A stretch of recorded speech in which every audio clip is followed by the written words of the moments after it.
오늘은 로마서 16장 21절에서 27절입니다. 신약성경 262면 로마서 16장 21절에서 27절 다 같이 합독하겠습니다. 시작. 나의 동역자 디모데와 나의 친척 누기오와 야손과 소시바다가 너희에게 문안하느니라. 이 편지를 기록하는 나 더디오도 주 안에서 너희에게 문안하노라. 나와 온 교회를 돌보아 주는 가이오도 너희에게 문안하고 이 성의 재무관 에라스도와 형제 구아도도 너희에게 문안하느니라. 나의 복음과 예수 그리스도를 전파함은 영세 전부터 감추어졌다가 이제는 나타내신 바 되었으며 영원하신 하나님의 명을 따라 선지자들의 글로 말미암아 모든 민족이 믿어 순종하게 하시려고 알게 하신 바 그 신비의 계시를 따라 된 것이니 이 복음으로 너희를 능히 경고하게 하실 지혜로우신 하나님께 예수 그리스도로 말미암아 영광이 세세 무궁하도록 있을지어다. 아멘. 끝없는 복음의 선교사역이라는 말씀으로 로마서를 마무리하고자 합니다. 로마서 1장은 복음으로부터 시작이 합니다. 그런데 오늘 본문에도 보니까 바울은 복음으로 편지를 마무리하고 있습니다. 여러분, 복음은 하나님의 선지자를 통해서 그의 아들에 관해서 성경에 미리 약속하신 거라. 로마서 1장 2절과 3절을 보면 자세히 나와 있습니다. 그래서 육신으로 보면 다윗의 혈통으로 나셨다. 성결의 영으로는 죽은 자들 가운데서 부활하셨다. 그리고 능력으로 하나님의 아들로 선포되셨다. 이런 분이 누구라고요? 예수 그리스도시라 이렇게 되어 있습니다. 그래서 바울은 이 복음을 명확히 알고 있었기 때문에 모든 지역에 복음을 전하기를 원하고 있습니다. 그런데 바울이 결정적으로 나의 복음에 대해서 증거하고 있는 것은 내가 복음을 부끄러워하지 아니하겠다 이런 말이죠. 우리도 이런 복음을 부끄러워하지 않은 믿음을 가지셔야 됩니다. 그럼 왜 부끄러워하지 않느냐? 이유가 있습니다. 이 복음은 모든 믿는 자에게 구원을 주시는 하나님의 능력이기 때문에 복음을 부끄러워하지 않는 것입니다. 그래서 이제 복음에는 유대인이나 헬란이나 차별이 없습니다. 세계 모든 열방에 있는 하나님의 자녀들에게 복음이 들어가게 되면 예수 그리스도를 통해서 구원을 얻게 된다라는 거죠. 그래서 이것을 하나님의 의다 이렇게 표현을 합니다.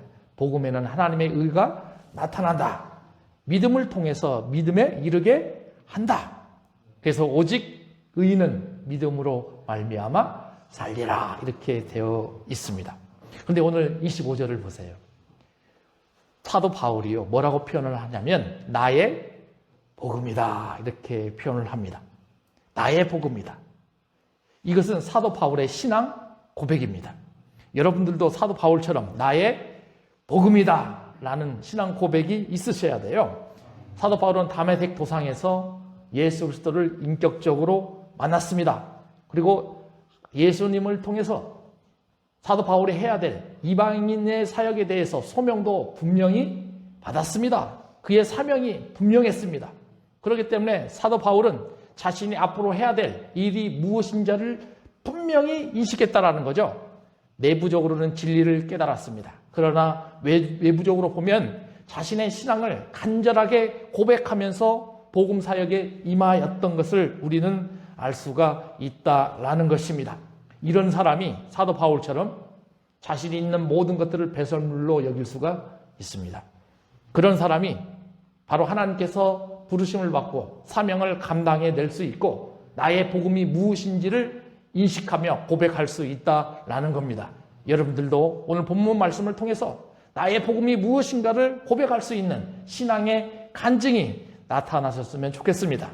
여러분, 이런 이 나의 복음이라는 사람을 강조했던 사람 중에 하나가 제가 볼 때 사도행전 6장에 나오는 스데반입니다. 스데반은 7 집사 중에 한 사람이었습니다. 그런데 이 스데반은 은혜와 권능이 충만했다. 사도행전은 그렇게 표현을 합니다. 그리고 스데반은 민간에서 기적과 표적을 많이 나타나게 하였다. 그것으로 끝나지 않습니다.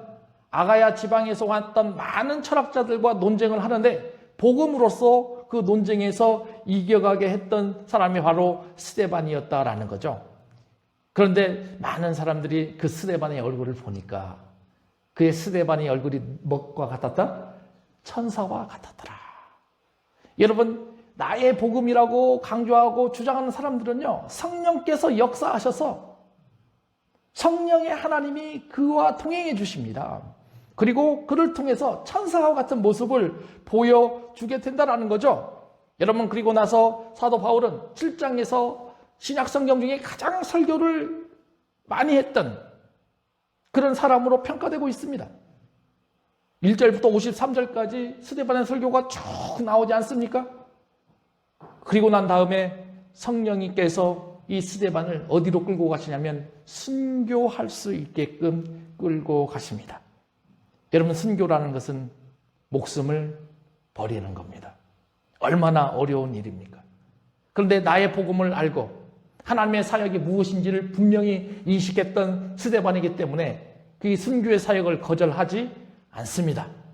사람의 힘으로 순교의 길을 걸어가기 어렵습니다. 불가능합니다. 그런데 성령께서 그 순교의 길을 갈 수 있게끔 인도해 주십니다. 하늘을 봅니다. 그런데 갑자기 하늘에서 하나님이 나타나십니다. 그리고 우편에는 누가 서 있습니까? 예수님이 딱 서 있습니다. 순교의 길을 갈 수 있게끔 성령 하나님께서 계속 힘을 북돋아 주는 것입니다. 여러분, 우리도 이런 경험을 하셔야 돼요. 나의 복음이 신앙으로 고백된 사람에게는 하나님의 일을 감당할 때 내가 하는 것이 아니라 성령께서 기름 부어주시고 성령께서 동행하여 주심으로 말미암아 그 일을 능히 감당할 수 있는 능력과 힘을 부어주신다는 것입니다. 이런 일을 했던 유명한 신학자가 한 분 계십니다. 바로 사도 바울의 제자로 평가받고 있는 이그나티우스입니다. 사진을 한번 보시기 바랍니다. 이 사람의 태어난 연도는 약 AD 30년에서 35년으로 평가를 받고 있습니다.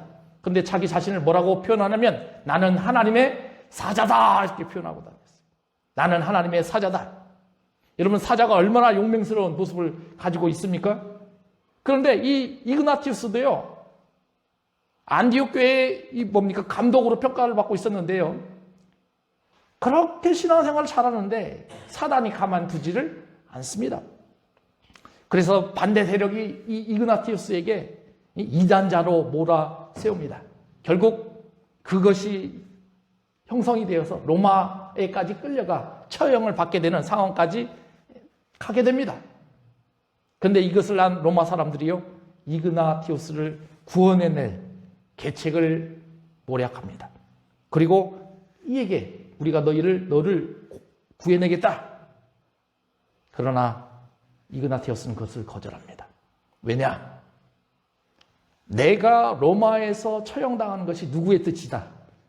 하나님의 뜻이다라는 거예요.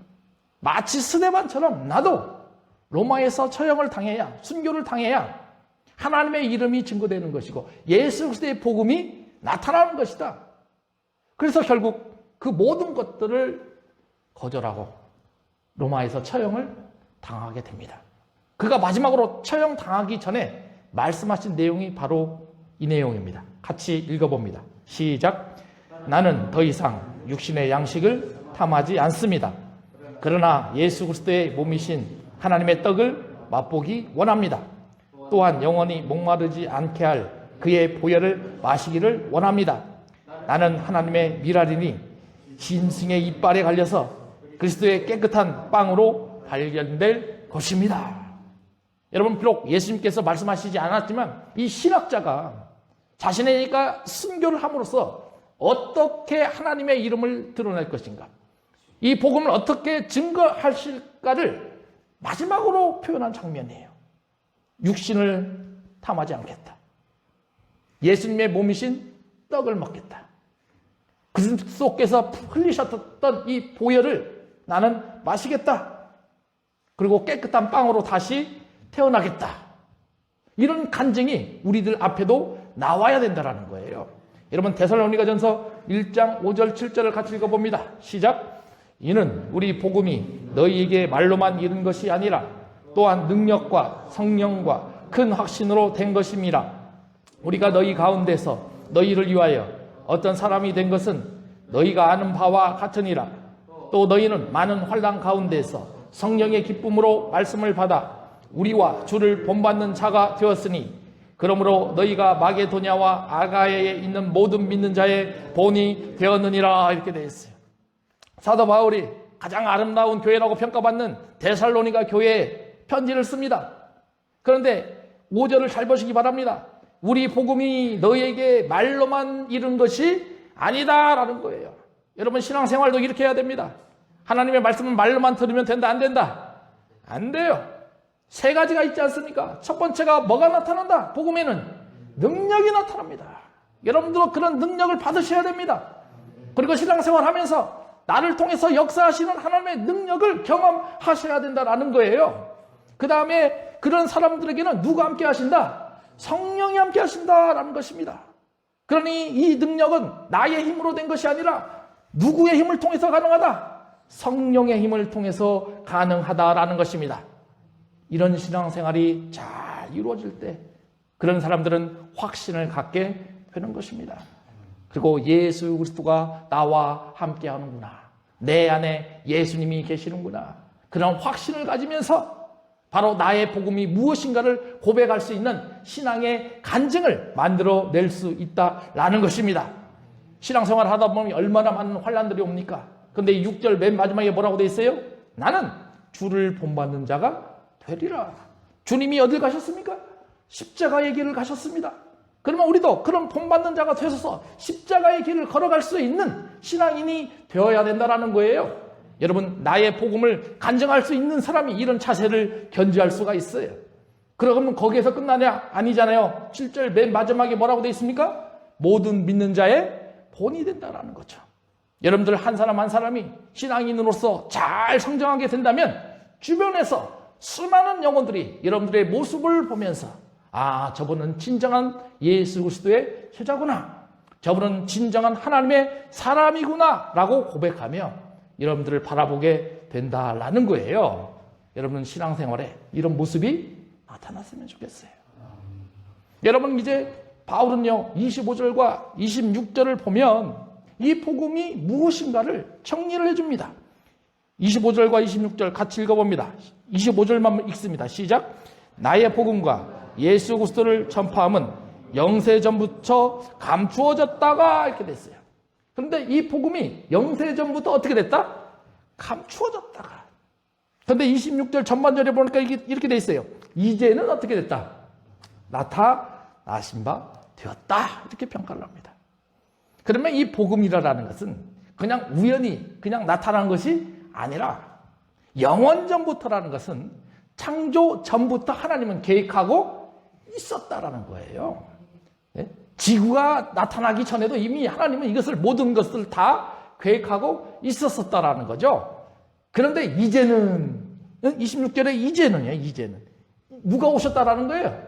예수님이 오셨다라는 거예요. 예수님이 오셔서 진정한 구원이 무엇인지를 우리에게 알 수 있게끔 해 주셨다라는 것입니다. 여러분 2000년 전에 예수님이 오셨음을 믿습니까? 네, 믿죠. 신앙생활하고 있는 우리는 모두가 이걸 다 믿습니다. 십자가에서 죽으신 것도 믿습니까? 믿습니다. 3일 만에 부활하신 것도 믿습니까? 믿습니다. 여러분 그러니 우리는 날마다 신앙생활하면서 교회 와서 예배 드릴 때에 사도신경을 외우지 않습니까? 암송하지 않습니까? 왜냐? 내 입술로 신앙을 고백하면서 예수님께서 이렇게 하나님의 비밀로 세우셨던 그 모든 것들을 이루어지게 하신 분이구나. 그분이 나의 주인이 되시는구나. 그분을 통해서 내가 살아가는구나. 그런데 예수님이 이 땅에 오심으로 말미암아 그냥 예수님은 가만히만 있었냐? 아니에요. 예수님도 살아 생전에 계속 과거에서부터 영원전부터 감추어졌던 그 비밀이 어떻게 풀려나고 있는가를 계속 강조하십니다. 그 첫 번째 누가복음 2장 49절에 보면 12살 시절에 예수님의 모습이 나와요. 여기를 같이 읽어봅니다. 시작. 예수께서 이르시되 어찌하여 나를 찾으셨나이까? 내가 아버지 집에 있어야 될 줄을 알지 못하셨나이까 하시니 이렇게 돼 있어요. 지금 예수님이 몇 살이에요? 12살이에요. 해마다 6월절이 되면 이스라엘 백성들은 어디에 모입니까? 예루살렘에 모입니다. 3대 절기죠. 6월절입니다. 요셉과 마리아와 예수님께서 그 절기가 됐기 때문에 예루살렘으로 올라가셨습니다. 그리고 예루살렘에서 행사가 끝날 때까지 함께 있다가 요셉과 마리아가 친척들과 함께 갈릴리로 돌아가는데 예수님이 있어요, 없어요? 없어요. 알지 못합니다. 그리고 하루를 갔는데 내 아들이 없네. 큰일 났네. 그래서 계속 찾는데도 없기 때문에 다시 어디로 돌아왔어요? 예루살렘으로 돌아왔습니다. 놀라운 일이 있습니다. 나이가 12살인데 대제사장들과 선생들과 토론을 합니다. 질문도 하고 또 질문을 받기도 하고 그런 가운데 말씀하신 것이 바로 49절의 말씀이에요. 그런데 예수님께서 하나님을 향해서 뭐라고 부르십니까? 하나님을 아버지라고 딱 불러요. 하나님을 아버지라 부른다는 것은 예수님이 누구라는 거예요? 하나님의 아들이라는 거죠. 예? 그러니까 나는 하나님의 아들이라는, 다시 말하면 영원 전부터 감추어졌던 그 비밀을 이제 내가 옴으로 모든 것이 증거가 되었다. 바로 12살 시절에 예수님은 이 모습을 강조했습니다. 여러분, 그러면 예수님께서 사역하실 때는 어떻는가? 요한복음 5장에 보면 자세히 나옵니다. 요한복음 5장 39절 같이 읽어봅니다. 시작. 너희가 성경에서 영생을 얻는 줄 생각하고 성경을 연구하거니와 이 성경이 곧 내게 대하여 증언하는 것이라 이렇게 됐어요. 성경이 곧 누구를 증언한다? 예수님을 증언한다. 이렇게 돼 있어요. 여러분, 이 요한복음 5장 30절에서 47절은 예수님이 증언하는 장면을 말하고 있거든요. 그리고 마지막에 이걸 써놨어요. 예수님께서 나는 스스로 아무것도 할 수 없다라고 표현을 합니다. 내 뜻대로 하려고 하지 않고 아버지의 뜻대로 나는 세상을 살아간다. 그리고 나서 뭐라고 하시냐면 내가 나를 증언하지 않겠다. 나를 증언하시는 이는 따로 있다. 사실 예수님이 하나님의 아들 되심을 증언하는 사람이 한 명 있었습니다. 광야에서 세례를 베풀고 있던 누구였어요? 세례 요한이었어요. 그런데 예수님께서 뭐라고 표현하냐면 나는 사람에게서 증언을 취하지 않는다 이렇게 표현합니다. 세례 요한이 그렇게 자기에 대해서 증언을 하는데 그것은 세례 요한이 증언을 듣는 사람이 예수님을 통해서 뭘 얻을 수 있다? 구원을 얻을 수 있는 방법에 지나지 않는다라는 거예요. 그런데 주님이 요구하는 것은 뭐냐면 이것보다 더 큰 증언이 있다라는 것입니다. 바로 누가 증언하시는 거예요? 하나님께서 증언하시는 겁니다. 하나님께서 하나님의 아들 되신 예수 그리스도를 증언하신다라는 거죠. 그런데 그 증언된 모든 것들을 어디에 다 기록해놨다? 성경에 다 기록해 놓았다라는 것입니다. 그래서 감추어졌던 그 비밀이 이제는 예수님이 오심으로 말미암아 하나둘 어떻게 됐다? 해결이 되었다라는 것입니다. 그래서 39절의 말씀, 이 성경이 곧 내게 대하여 증언하시는 것이라 이렇게 표현한 거예요. 여러분 믿으십니까? 믿어야 돼요. 여러분, 그러면 또 예수님께서 생활하실 때, 사역하실 때, 어렸을 때 이것만 증언하셨냐? 아니에요. 누가복음 24장을 보면 엠마오 도상에서 부활하셨을 때 하신 말씀이 나옵니다. 27절을 같이 읽어봅니다. 시작. 이에 모세와 모든 선지자의 글로 시작하여 모든 성경에 쓴 바 자기에 관한 것을 자세히 설명하시느니라 이렇게 되어 있습니다. 그러면 엠마오 도상에서 두 제자에게 말씀하실 때는 3일 동안 십자가에서 죽으시고 어디에 계셨다가요? 무덤 속에 계시다가 부활하신 후에 이 말씀을 하신 거거든요. 두 제자들은 예수님을 뭐라고 평가하냐면 선지자라고 평가합니다. 예? 그렇게 3년 동안 예수님이 누구이신지 그렇게 설명하고 교육받고 양육받았는데 이들 입에서 예수님을 그리스도라, 하나님의 아들이라 그런 말이 나오질 않아요. 왜냐? 죽었기 때문에. 그래서 뭐라고 평가해버려요? 선지자로 평가해요. 근데 예수님이 옆에 딱 부활하신 후에 옆에 섰는데 알아요? 몰라요? 몰라요. 왜? 눈이 가려였기 때문에. 여러분, 우리도 신앙생활하면서 우리의 눈이 가려지면 예수님이 보여요? 안 보여요? 안 보여요. 똑같습니다. 그런데 예수님과의 대화 중에서 예수님께서 그들이 부활하신 예수님을 알기를 원하시는 거죠. 그리고 다시 27절에서 그렇게 표현하지 않습니까? 모든 성경에 쓴 바 자기에 관한 것을 자세히 설명하시니라. 여러분, 이것을 정리 한번 해보십시다. 예수님은 12살 시절에 자기가 하나님의 아들이심을 고백했습니다. 30세가 넘으셔서 3년간 사역을 하시면서도 성경이 전부 다 누구를 향하고 있다? 예수 그리스도를 향하고 있음을 고백합니다. 부활하신 후에도 모세로부터 모든 선지자들이 쓴 이 모든 성경은 누구를 가르치고 있다? 예수 그리스도를 가르치고 있다라는 것을 고백합니다. 여러분, 그러니 창세기에서부터 말라기까지 기록되어 있는 그 하나님의 말씀은 모두가 다 누구를 가르치고 계시더라? 예수 그리스도를 가르치고 계신다라는 거예요. 여러분, 그래서 여러분들도 복음을 읽으시면서 비밀에 가려져 있는 예수 그리스도를 발견하셔야 됩니다. 여러분들도 신앙생활 하면서 얼마나 어려운 환경에 놓여져 있습니까? 풀리지 않는 일들이 너무나 많이 있습니다. 그런데 그 풀리지 않는 그 일들을 풀어내야 합니다. 어떻게 풀어내야 됩니까? 기록된 하나님의 말씀을 가지고 풀어내셔야 된다라는 것입니다. 여러분, 골로새서 1장 26절, 27절 같이 읽어봅니다. 시작. 이 비밀은 만세와 만대로부터 감추어졌던 것인데 이제는 그의 성도들에게 나타났고 하나님이 그들로 하여금 이 비밀의 영광이 이방인 가운데 얼마나 풍성한지를 알게 하려 하심이라. 이 비밀은 너희 안에 계신 그리스도시니 곧 영광의 소망이니라. 아멘. 보십시오. 바울이 골로새 교회에 편지를 쓰면서 이 비밀은 언제서부터 감추어졌다? 만세와 만대로부터 감추어졌다. 창조 이전부터 하나님이 감추어졌다는 거예요. 그런데 이제는이라고 돼 있어요. 그의 성도들에게 나타났다. 성도들에게 나타났다.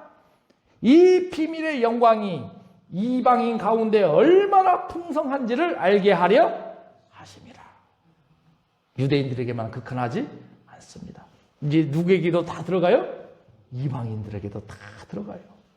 근데 이 비밀이 뭐라? 너희 안에 계신 그리스도라, 이렇게 평가를 합니다.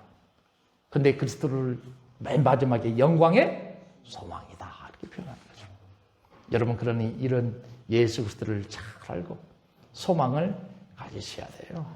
여러분들에게 어려운 환경에 놓여져 있는 그 비밀을 풀어 가셔야 된다는 겁니다. 이것 때문에 사도 바울이 사실은 24절과 25절에 그렇게 말을 하는 거죠. 나는 너희를 위하여 받는 괴로움을 기뻐하겠다.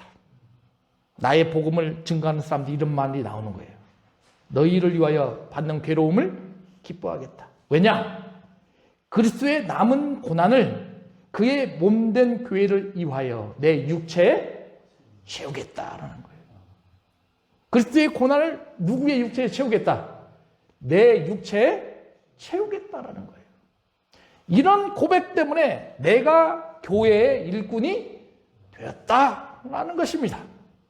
여러분, 우리도 그러니 교회의 일꾼으로서 섬기는 자들이 되기를 소망한다면 나의 복음이 무엇인지를 확신히 고백해야 됩니다. 그 다음에 영원전부터 감추어졌던 그 복음의 비밀이 무엇인지를 아셔야 됩니다. 그래야만 그런 사람들이 진정으로 교회의 일꾼이 될 수 있으며 하나님의 나를 부르심이 무엇인지를 알 수 있는 것이고 나를 향한 사명이 무엇인지를 고백할 수 있다라는 것입니다.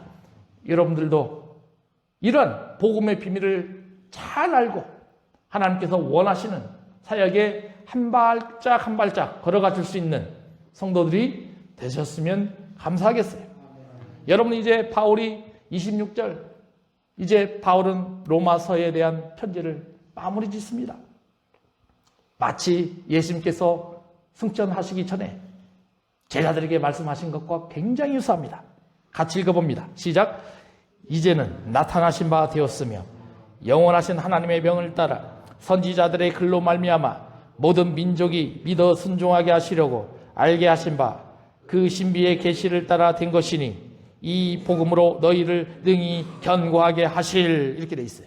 이 말씀을 보면 복음으로 말미암아 모든 민족이 어떻게 되겠다? 믿어 순종하겠다라는 거예요. 그러니까 이 복음은 이제는 유대에 머물지 않고 어디로 흘러가겠다라는 겁니까? 모든 문적, 다시 말하면 땅끝까지 복음은 흘러가게 되겠다라는 거죠. 그러면 복음이 그쪽으로 전해지게 된다라고 한다면 그 사람들이 예수 그리스도를 믿고 그 다음에 뭐가 된다? 순종하는 삶을 살게 된다라는 것입니다. 여러분, 과거의 역사를 한번 생각해 보십시다. 유대교회에서 발성했던 기독교가 어디로 넘어갔습니까? 유럽으로 넘어갔습니다. 유럽에서 발성했던 그 기독교가 어디로 넘어갑니까? 북아메리카로 넘어갔습니다. 북아메리카로 넘어갔던 그 복음이 이제 어디로 넘어왔습니까? 아시아, 한국 땅에 넘어왔습니다. 아시아에서 지금 또 어디로 넘어갔습니까? 동남아시아로 넘어갔습니다. 지금 계속 복음의 물결은 동쪽으로 뻗어가면서 다시 지구를 한 바퀴 돌면서 땅끝까지 복음이 전해지고 있는 모습을 우리는 고백합니다. 그런데 아직도 복음을 듣지 못하는 종족들이 있습니까? 없습니까? 있습니다. 이런 복음을 듣지 못한 종족들을 미전도 종족이다 이렇게 평가를 합니다. Unreached people 이렇게 돼 있어요. 아직도 도달되지 않은 민족들. 선교학자들이 40창의 주요 관문이다라는 것을 지도로 표시해놨습니다. 한번 보시기 바랍니다. 이것이 뭐냐? 예수님을 알지 못하고 복음을 듣지 못했던 사람들의 대부분은 이곳에 위치해 있다는 거예요. 위도 10도부터 어디까지?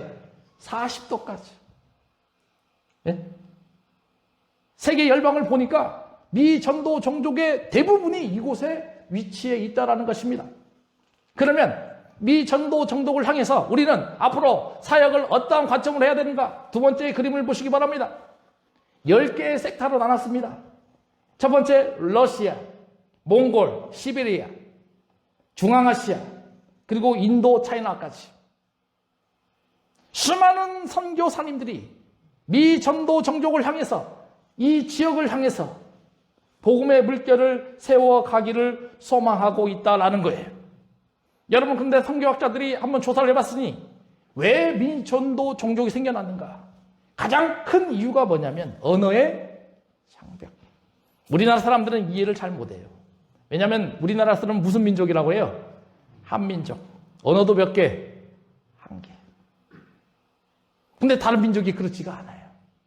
미얀마 같은 경우는 이 언어가 100개예요, 100개. 한 나라인데 100개의 민족으로 돼 있고 언어가 몇 개예요? 100개.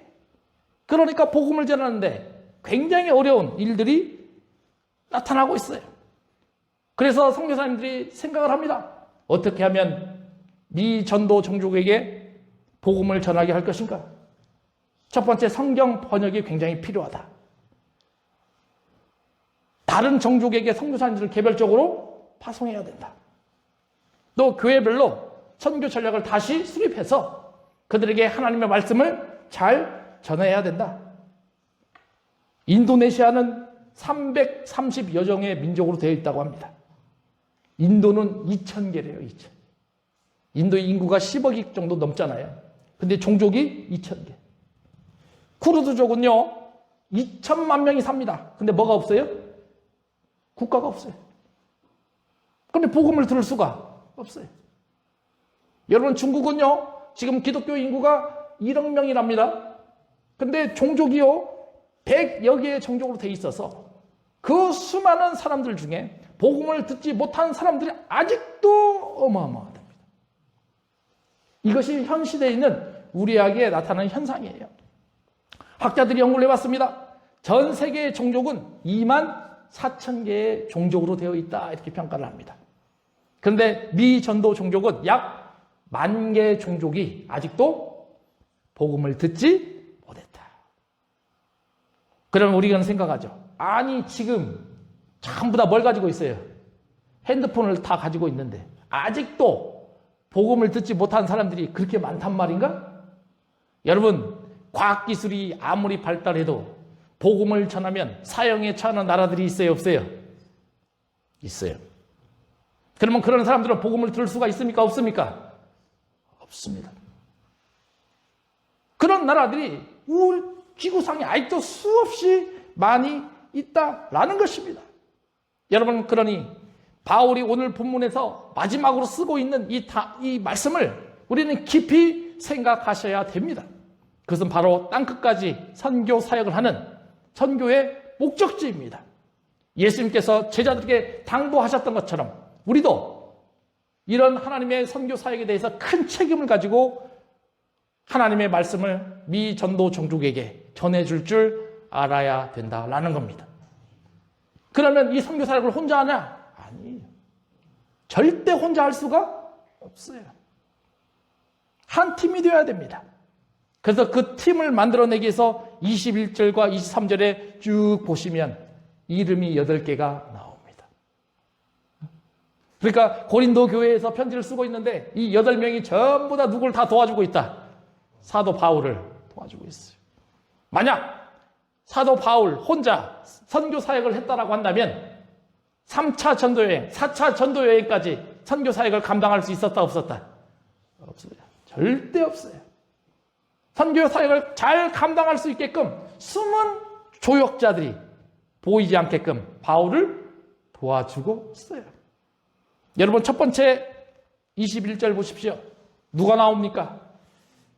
동역자 디모데라고 나옵니다. 동역자 디모데. 그러니 선교 사역을 할 때 가장 먼저 필요한 사람이 어떤 사람이라? 동역자가 필요한 거예요. 동역자. 그런 디모데는 사도행전 16장 2차 전도여행 때 만나지 않았습니까? 예? 루스드라에서 얼마나 신실한 주의 종인지를 알고 있었어요. 아버지는 헬라인이고 어머니는 유대인인데 루스드라 이고니온에서 신실한 하나님의 사람이라 라는 것이 소문이 나 있었죠. 그때 만난 사람이 사도 바울. 그의 외조모는 로이스고 어머니는 유니게로 말씀 양육을 잘 받았습니다. 여러분, 디모데의 이름이 무슨 뜻이냐면 하나님을 경배하는 자, 이런 뜻입니다. 예? 디모, 티마오, 헬라어입니다. 경배하다라는 뜻이. 데모, 데오스, 하나님이라는 뜻입니다. 그래서 앞 글자를 따서 디모데 이렇게 만들었어요. 그러니까 디모데의 뜻이 뭐라고요? 하나님을 경배하는 자라. 그런데 그런 하나님을 경배하는 자를 바울이 동역자로 하면서 2차 전도 여행부터 계속 함께 다닙니다. 혼자 다니는 것과 팀으로 다니는 것 같아요? 달라요? 다르죠. 여러분, 그러니 선교 사역을 할 때는 반드시 무슨 사역이 필요하다? 동역자가 필요하다는 겁니다. 여러분, 이제 두 번째입니다. 21절 두 번째쯤 중간쯤 보면 뭐라고 되냐면 나의 친척이라 라고 되어 있어요. 그리고 이름이 몇 개 나와요? 3개가 나옵니다. 누기오, 야손, 소시바더라. 여기서 친척이라는 뜻을 원문으로 조금 더 번역을 해보면 같은 종족이다 이렇게 평가가 됩니다. 그러니까 우리가 친척이다 하면 우리는 뭐 1촌, 2촌, 3촌 그걸 따지잖아요. 근데 여기서 말하는 것은 같은 종족이다. 유대인이다라는 거예요. 유대인. 같은 유대인들이 나를 어떻게 했다? 도와줬다.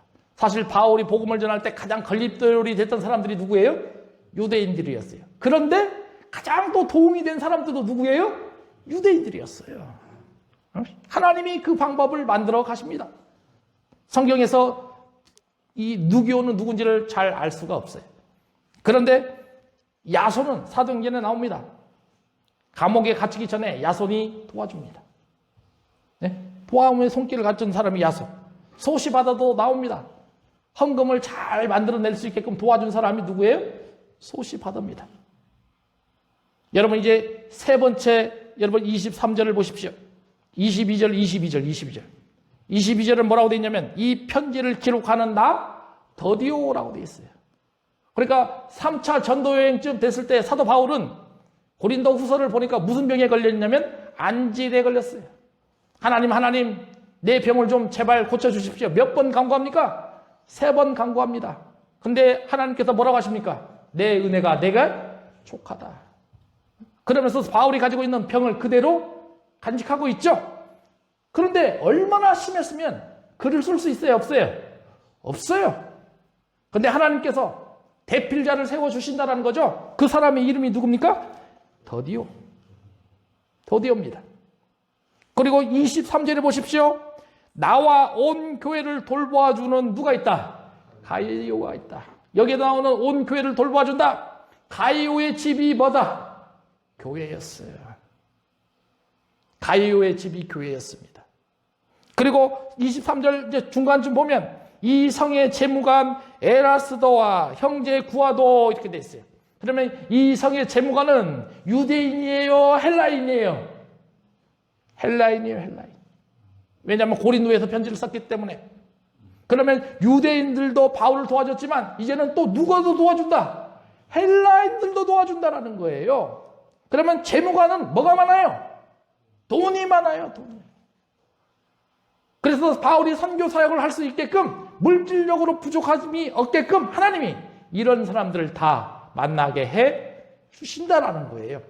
여러분, 이런 사람들이 다 모여서 한 팀을 이루는 거 아닙니까? 그렇잖아요. 여러분, 선교 사역은 최전방에 나가서 복음을 전하는 사람들만 선교사입니까? 아니에요. 우리 교회도 전원철 강양수 선교사님이 도미니카 공화국에서 선교 사역을 하고 있지 않습니까? 그런데 그분들을 향해서 여러분들이 얼마나 기도 많이 합니까? 또 그분들을 향해서 얼마나 열심히 물질로 섬깁니까? 이런 분들이 다 모여서 선교의 한 팀이 되는 거 아닙니까? 여러분, 그렇습니다. 바울이 로마서를 마무리 지어가면서 마지막으로 당부하고자 싶어하는 내용이 이거예요. 각 교회는 어디에 목숨을 걸어라? 선교에 목숨을 걸어라는 거예요. 그것이 누가 원하는 바였다? 예수님이 원하시는 바였다. 그것은 다른 것이 아니라 땅끝까지 뭘 전하라? 복음을 전하는 것이라는 것입니다. 여러분, 그러니 나는 선교할 수 없어, 그렇게 생각하지 마시고, 때로는 나는 물질로 섬길 수가 있어. 나는 때로는 내 지식을 통해서 문서 사역을 할 수가 있어. 나는 때로는 내 지식, 의료를 가지고 있다라고 한다면 그 의료 기술을 통해서 선교 사역을 할 수 있어. 나는 언어에 능숙하다면 언어를 통해서 선교 사역을 감당할 수가 있지. 나는 또 봉사할 수 있다면 봉사 사역으로 선교 사역을 감당할 수 있지. 그런 사람들이 잘 모여서 선교의 한 팀을 이루셔야 된다라는 것입니다. 리빙스턴이 이랬습니다. 선교는 주님의 정신이다. 기독교의 진수다. 기독교를 입증하는 것이다. 여러분, 오늘 말씀을 정리를 해보겠습니다. 로마서의 시작은 뭘로 시작합니까? 복음으로 시작합니다. 뭘로 끝납니까? 복음으로 끝납니다. 근데 바울이 고백한 것처럼 나의 복음이 있어야 됩니다. 여러분들도 그런 복음이 있으셔야 됩니다. 그런 간증을, 고백을 내 입술로 고백할 줄 알아야 된다는 거예요. 그런데 이 복음은 하나님께서 태초 전부터, 영원 전부터 어떻게 했다? 감춰 놓으셨다. 그런데 그 비밀을 이제 어떻게 해요? 풀어 주셨다. 누구 때문에? 예수 그리스도 때문에. 그 비밀이 풀렸다는 것입니다. 그럼 우리도 그 우리 삶 속에서 감춰졌던 비밀들이 있어요, 없어요? 있죠. 그걸 어떻게 해야 된다? 풀어야죠. 뭘 가지고 풀어요? 말씀을 가지고 풀으셔야 합니다. 그리고 마지막, 성경의 가장 끝은 뭐다? 땅끝까지 복음을 전하는 거다. 그걸 우리 뭐라 불러요? 선교라 부르는 겁니다. 선교를 완성하기 위해서는 혼자 할 수 있다, 없다? 없어요. 우리 모두가 다 한 팀이 돼서 기도 가운데 아직까지 복음을 듣지 못하는 그들을 향해서 복음을 전해야 된다는 것입니다. 여러분들 인생에, 여러분들은 삶에, 신앙에 간증을 하면서 여러분들이 맡겨놓았던 사명을 잘 감당하실 수 있는 그런 성도들이 되셨으면 좋겠어요. 기도하겠습니다.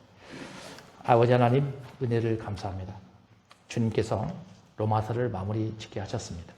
사도 바울은 복음으로 시작해서 복음으로 마무리 지었습니다.